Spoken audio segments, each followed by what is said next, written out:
right, here we are. Rockefeller Loop Trail, even accessible by wheelchair. Okay?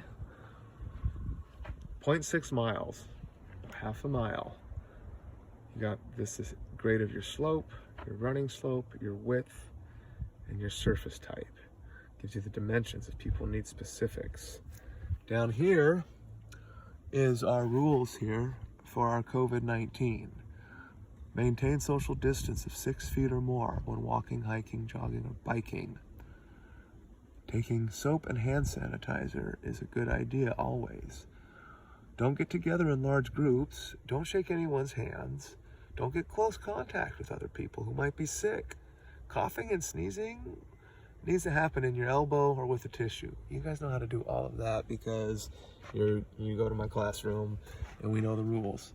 It's a really long one. I'm not going to read all of this, but I will show it on camera if anybody should want to pause it and read it for themselves. Be my guest. I think it is informative. You might want to learn for your own. But we are here. Now, one thing that you have to be aware of is mountain lions. They're important members of the natural community and may be found in this area, okay? Although these animals are not seen often, they're seldom seen. They're unpredictable, which means you don't really know what they'll do, and have been known to attack without warning. So you got to keep your children close. Mountain lions seem to be especially drawn to little things. Avoid hiking alone. Make plenty of noise while you hike so you reduce the chances of surprising a lion. Now, these things do exist out here. I've happened to be close to one before in the past, and it did not attack, but it was stalking, and you create a loud noise, and you stay close together, and you can scare it off. The biggest part about this is seldom seen. It's very rare to see them here. There's a lot of people here. There's tons of, well, I wouldn't say tons, but there's probably at least 15 cars, all in all, wrapped around the parking lot. We don't see anybody else right now except my wife and Isaiah and I, because everybody else is probably hiking and doing their thing in these trails. So there's just a lot of things to keep in mind when you are out here or anywhere else for that matter. This is a really neat feature that I'm going to show you a little bit later. Yeah, pretty cool little fort for a little tiny woodland gnome. All right, this sign over here is just more of what you guys have seen when we've taken our adventure quest together.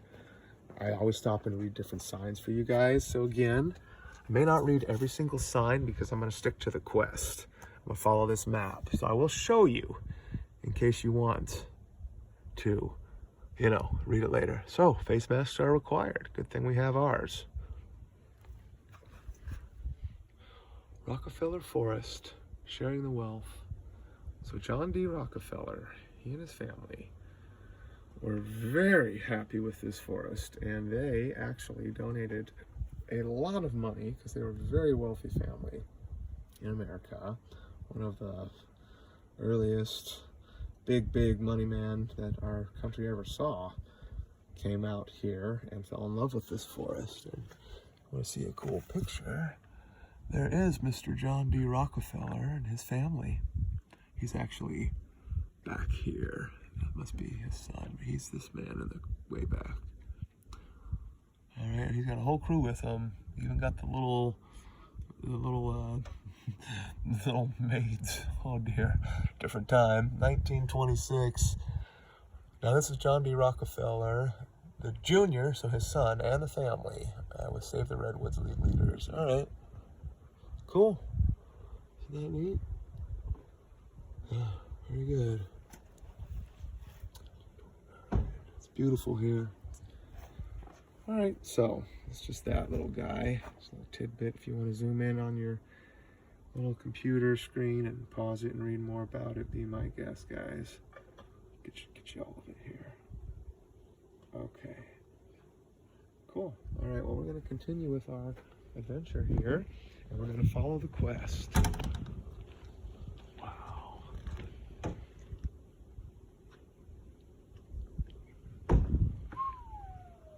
Whoa.